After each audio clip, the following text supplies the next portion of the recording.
The invitation to Michelle's graduation party arrived at the end of spring. It came in a cream-colored envelope, embossed with gold lettering and the name of a prestigious hotel. It felt like a symbol of her success. To be honest, my heart skipped a beat. On the day of the party, I chose the most elegant dress I owned. I curled my hair a little more carefully than usual, added a soft touch of glamour to my makeup, and stood in front of the mirror. When Katie smiled and said, "Mom, you look beautiful," I almost cried. The venue was even more luxurious than I'd imagined. A grand banquet hall decorated in white and gold, elegant music flowing through the air. It was like something out of a movie.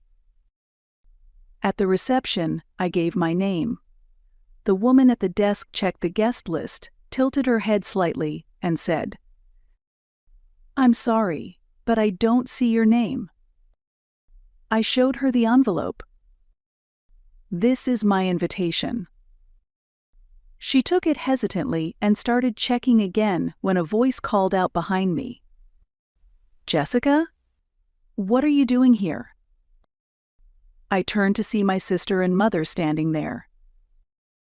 My sister looked visibly shocked, while my mother wouldn't even meet my eyes and grimaced. "What do you mean?" "I was invited to Michelle's graduation party, so I came." "That can't be right, there must be some mistake." "Your name wasn't on the family list. This isn't your place anymore." My mother's voice was low but clear. It was almost absurd, like a cruel joke. "I'm family, aren't I?" I said quietly. Michelle gave a dry smile. "Your job is done. There's nothing more we need from you." "What do you mean by that?" I asked. She didn't even flinch. "I mean you're no longer needed. This isn't your place anymore." I felt my heart pounding, my fingers going cold. I struggled to keep my mind from going blank. "How can you say that? Everything I've done up until now was just something to check off a list?" It was then that my mother, standing beside me, muttered under her breath, "You've always been out of your depth, Jessica." She still wouldn't look at me. Her lips just kept moving. "What's a lunch lady doing at a gathering of doctors? You were meant to stay behind the scenes for us. Coming out here like this, it's laughable." I couldn't say a word. My throat tightened and closed soundlessly. In my hands was the gift Katie and I had picked out together. I clutched it so tightly my hands were shaking. "Please just go home. That cheap dress is embarrassing." At those words, it felt like the whole room fell silent. I could feel every gaze on me. To them, Michelle, my mother, I wasn't family. I was an outsider.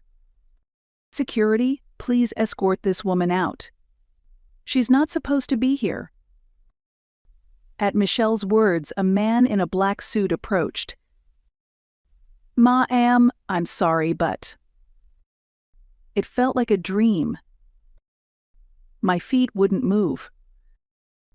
Everything I just heard didn't feel real, and my mind echoed with a hollow silence. Not even tears came. But deep inside, something cold and heavy had sunk into my chest. "I understand." The words finally came out too calm, too devoid of feeling to sound like my own voice. I quietly turned away. I didn't lift my eyes. I didn't even straighten my back. I just started walking, so slowly I couldn't even hear my own footsteps. The weight of their eyes pierced my back. But I couldn't bring myself to look up. I focused only on leaving the hall, without saying a word. Even outside, my heart felt no lighter. I couldn't bring myself to go straight home. Instead, I wandered into the hotel lobby and sat in a corner of the lounge. The cushion beneath me swallowed my weight, but my mind was still spinning with the words I'd just heard. Your job is done. You don't belong here. Out of your depth. My fingers trembled as they gripped my phone. Inside me, quiet yet searing, anger and grief began to churn. The feelings I had buried for so long were slowly, unmistakably changing something within me. Looking back, I think it all began that day. The day I decided to support Michelle's dream. My name is Jessica Lawrence. I wake up at 4:30 every morning to work in the cafeteria of a public elementary school. It's not glamorous work, but the children say that was yummy. Makes it all worthwhile. One day, my mother told me, Michelle wants to become a doctor. Michelle is my younger sister, 10 years younger, actually, and when I moved out, she was still just a little girl in elementary school. She was always a dreamy, cautious girl. So when she declared she wanted to study medicine, I felt proud. But reality was harsh. My mother sighed, not with my income. It's impossible. I sat in silence on the phone, staring at my cold coffee. I wanted that girl to chase a dream I never could. I'll pay the tuition, I heard myself say. Though I worked full-time, my husband Nicholas ran a real estate company, and we relied heavily on his income. We weren't wealthy, but we were comfortable. So I decided to pay Michelle's tuition $8,000 a year. I didn't ask for anything in return. Watching Michelle pursue her dream of becoming a doctor was enough for me. About 6 months into her college life, she called me one day. It's hard to get by on scholarships alone. Michelle's voice sounded uncertain, almost anxious, and I believed her without a second thought. I just assumed medical school was more expensive than I'd imagined: utilities, groceries, transportation, textbooks. And with such a demanding program, she probably didn't have time to work a part-time job. Thinking it might give her peace of mind, I started sending her living expenses. At first, it was about $300 a month. But it gradually increased until I was transferring over $1,000 to her every month. I never said a word. In some way, I think I took comfort in being someone she could rely on. But the moment I realized it had all been an act, something inside me shattered. It happened during a break at work when a coworker was scrolling through social media. "Isn't this your sister?" she asked, turning her phone toward me. On the screen was Michelle, wearing a glamorous cocktail dress, smiling at a luxurious city restaurant. On the table were shopping bags that looked like designer brands, and the captions read things like "treating myself today" and "nothing like a resort to unwind." I froze. As I scrolled further, I saw poolside resorts, spa treatments, high-end fashion, an endless stream of luxury. There was no sign of financial struggle. In fact, she seemed to be living far more lavishly and freely than I was. While claiming to be struggling, Michelle had been living like this all along. The money I had saved by skipping things for my own child Katie's clothes, little indulgences, had gone to fund Michelle's lifestyle. And that thought made my skin crawl. But the final blow came on Katie's birthday. When she turned 7, I threw a small party at home. We invited her friends, baked a homemade cake, and decorated the house in bright colors. It was supposed to be a happy family day. The only reason I thought to invite Michelle was because I wanted to see the look of joy on Katie's face. But Michelle brushed it off. "I've got a medical conference that day. I really can't miss it." I believed her and told Katie, "It's okay, she's just really busy." Katie looked a little disappointed, but still managed a small smile, as if trying to reassure me instead. But a few days later, I opened social media without thinking and froze. There was Michelle, smiling on a beach with a glass of champagne in her hand. The photo was tagged with things like weekend vibes and well-deserved. She took a selfie with the ocean behind her, full of confidence. In that moment, the phone in my hand felt unbearably heavy. Just a few days earlier, Michelle had told me she was too busy with a medical conference to come to the birthday party I planned for my daughter. But the truth was completely different. She hadn't gone to any conference, she was partying at a beach resort with her friends. That realization pierced through me. All the emotions I had suppressed suddenly erupted. Despite all I'd done paying tuition, sending money she'd never once said thank you from the heart. But worse than that, what I couldn't forgive was her complete disregard for Katie. Even if she couldn't come, a simple apology, a message, anything would have meant something. Instead, she told a lie and went off to a resort without a word or a gift for the niece who had been looking forward to seeing her. That betrayal hurt the most. And even then, was I supposed to stay silent? To Michelle, I was just an ATM.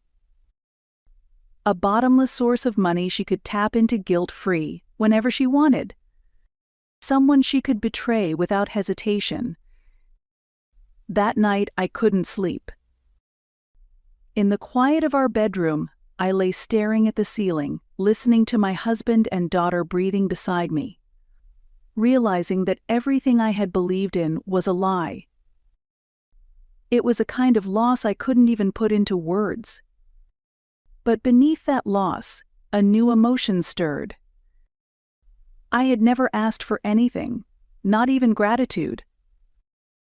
Michelle's success had been my pride. But should I remain silent, even when basic respect had been trampled on? As I asked myself that, the words came quietly, "It's over." I was surprised at how calm I felt. It was like waking up from a long sleep. I'm Katie's mother. I'm Nicholas's wife. And more than anything, I'm a person with my own life. I wasn't born to be someone else's sacrifice. My time, my feelings, my life, they are not just resources for others to use. I've done more than enough. And that's why I decided. It's time to show them the truth and hold them accountable. This wasn't about revenge. It wasn't about lashing out in anger. To me, this was just a reckoning. A long overdue settling of the roles and feelings that had been blurred and ignored for years. I glanced at the clock on the lounge wall, 7:52 p.m. The party would still be going. I imagined Michelle and my mother proudly accepting congratulations, as if I'd never existed. I took a small breath and whispered to myself, "It's time to tell the truth." Quietly, but with conviction. I stood up and walked back toward the ballroom. After exiting the elevator, I pushed open the golden doors once again. Inside, a speech was in progress. A man I assumed to be Michelle's advisor was on stage, praising her as a future leader in the field of medicine. Michelle stood beside him, calm and composed. She looked like a completely different person from the one who had coldly said to me, "Your role is over." I approached the MC and spoke softly. "May I say a few words?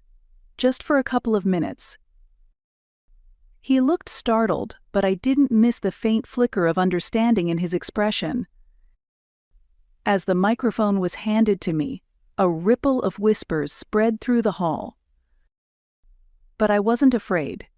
I walked calmly to the stage, stood beneath the spotlight, and faced the crowd. Good evening. I'm Jessica, Michelle's older sister. I came here today to celebrate her achievements. My tone was ordinary, almost warm. I could feel the tension in the room ease slightly. I know many of you are proud of Michelle. I was one of those people, too. But there are things you deserve to know. I chose my words carefully. Michelle's tuition, $8,000 a year, was more than our mother could afford. So I paid it, every year. The room fell silent.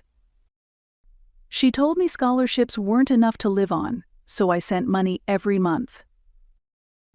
But the truth is, that money was spent on resort vacations and designer goods.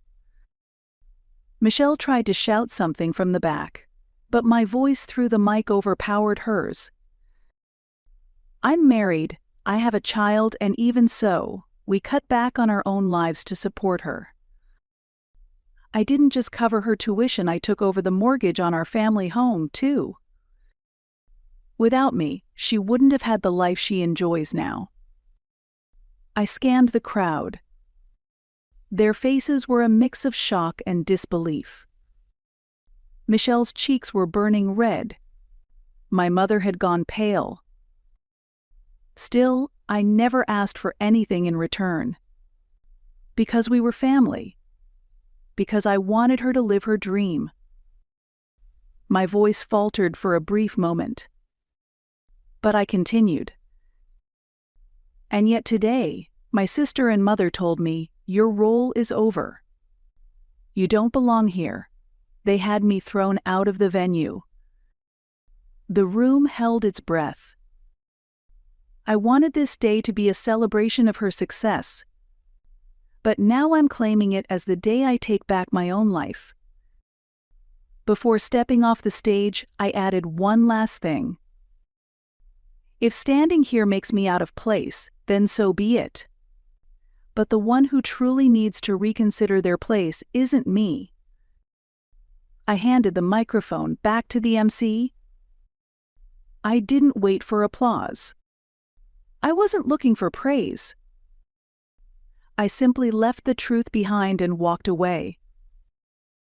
Outside the hotel, I felt a strange lightness in my chest. As if I had finally laid down a burden I'd been carrying for years. That night, when I got home, Katie greeted me sleepily. "Welcome back, Mommy." At her voice, I finally let myself cry. After she was asleep, I sat in the living room with Nicholas. And I finally spoke. Today they told me my job is done.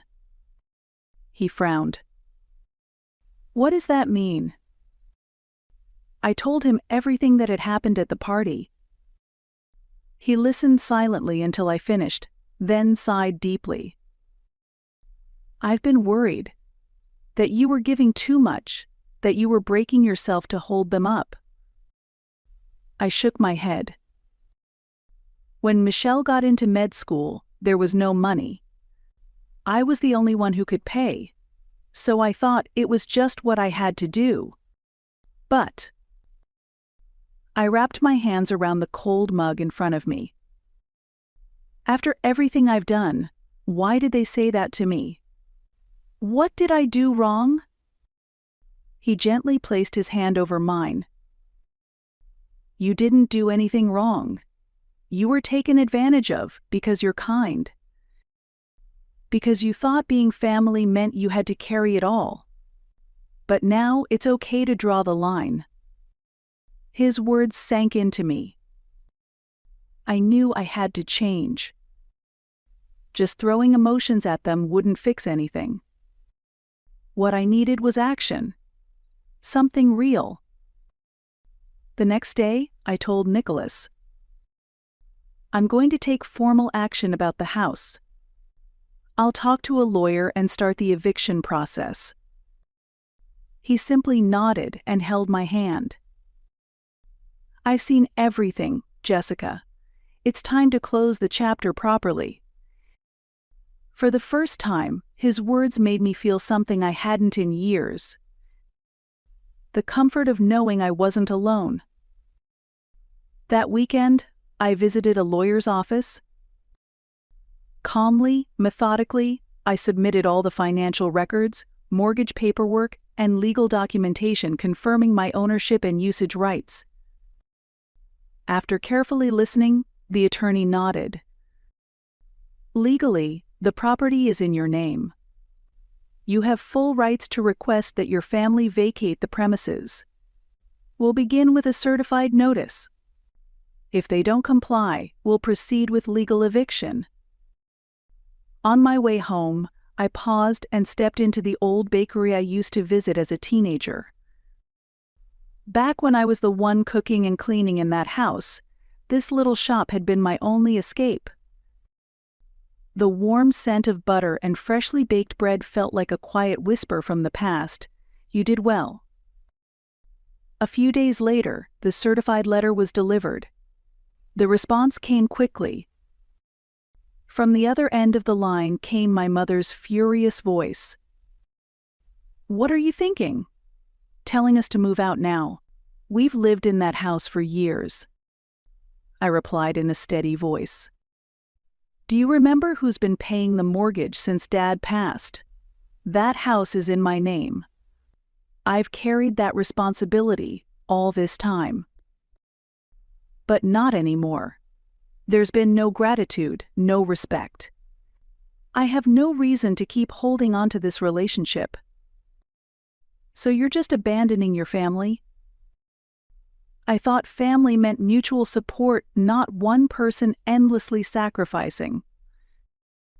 I'm not a puppet whose only purpose is to hold others up. It's time I start protecting myself. I paused for a moment, then added quietly. "And besides, didn't you say my role was over? If that's true, then maybe Michelle can help you now. She is a successful doctor, after all, isn't she?" A few seconds of silence, then the call cut off without a word. A week later, my lawyer informed me, if the house isn't vacated by the deadline, we'll file for a formal eviction. I didn't hesitate. I was done letting emotions dictate my decisions. I didn't want a dramatic courtroom battle. I moved forward, calmly, step by step, grounded in facts. I chose to close the chapter not with feelings, but with action and evidence after years of being led by emotion. And on the day of the eviction deadline, I returned to the house. It was empty. With the eviction process complete and the legal dispute over the house title finally settled, peace, true, rightful peace, had at last returned to my life. But not peacefully so. In the spaces left behind, memories crept in. Regrets whispered. But I didn't want to stop. I wanted those years I spent supporting others, those years I was made to feel worthless, to mean something. I didn't want to end as the sister who was used. I wanted to rewrite that story. It was then, back at the school kitchen, that I overheard a conversation between two coworkers. "My son's doing okay in school, but college? I don't know, tuition is just out of reach." It was Gina, the always smiling woman I worked with. "Even with scholarships, it barely covers anything. We only have one child and still, it's terrifying." Another woman replied, "I just wish kids who work hard had a real chance." Their words froze me in place, ladle in hand. That night, I began writing in a notebook thoughts, ideas, needs. Kids who can't afford tuition because of their home situations. Children with potential, no matter where they come from. Those quietly working hard without anyone noticing. As I wrote, I realized this wasn't about Michelle. It was about me, the girl I used to be. And that's how the idea for the Jessica Lawrence Education Support Fund was born. Launching it as an official nonprofit required funding, paperwork, but I had support now. Nicholas helped with the legal logistics and offered me part of his real estate office as our starting space. It was a quiet, sunlit room, and it became the foundation of something new. One day, as we worked on filing, our legal advisor said, "Jessica, your experiences, they're not scars. They're your strength. Support that comes from lived reality, that's what resonates." Those words lifted me. I was no longer waiting to be helped. I had become someone who gave help. 6 months after the foundation launched, we held our first scholarship ceremony. We selected 3 students from the local public high school. All came from difficult backgrounds. All had strong grades and dreams they could speak clearly and confidently. Their families were invited to the event. One mother cried as she repeated, thank you so much." I gently placed a hand on her shoulder. "It's okay, your child has potential. And I've always believed in that." On the way home, Katie grabbed my hand tightly. "Mom, you were so cool today. When I grow up, I want to be just like you." Those words made me finally begin to feel proud of the path I had chosen. Then one day, a bundle of letters arrived at the office. "Thanks to you, I got into college. Without the scholarship, I wouldn't have made it. Truly, thank you. Now I want to be someone who helps others too." Each letter was filled with trembling gratitude. The handwriting was clumsy but honest, heartfelt. I held them to my chest and closed my eyes. I never started this hoping to be repaid. And yet, knowing that my choices had brought light into someone else's life filled me with quiet joy. Even after being shattered by the words of Michelle and my mother, I was glad I chose to rise. I had walked forward, trusting myself, and now I knew, without doubt, that it had been the right path. After Michelle and my mother moved out, I never learned where they went. Rumors said Michelle had struggled with the brutal reality of medical training and eventually dropped out. Now I heard she was working nights just to get by. My mother, rather than offering support, reportedly scolded her harshly, blaming her for being weak, until the two of them finally went their separate ways. But even when I heard those stories, I felt nothing. Their current lives were simply the result of the choices they had made. Once we may have been family, but now, no matter what path they walk, it will never again intersect with mine. Because my life, it had finally begun to move forward. In a sunlit park, Nicholas and Katie laughed together. Seated on a bench, I watched the trees swaying gently in the breeze and listened to the sound of their voices. Katie ran through the grass, light as spring itself, and just watching her filled my heart. Somewhere along the way, this peace had become my new normal. I no longer lived in fear of anyone. No longer at the mercy of someone else's needs. I spent each day not as someone's sacrifice, but as a woman walking in her own truth, with the family that truly mattered. Nicholas remained as kind as ever. He never spoke in grand declarations, but in his quiet gaze, I always saw understanding and faith in me. "I'm proud of you for finding your own path," he once told me. I'll never forget that night. Katie is 10 now. She chooses her days with her own will, laughs freely with her friends, reads books she loves, and speaks dreams aloud with shining eyes. She is the free, radiant girl I once only wished I could be.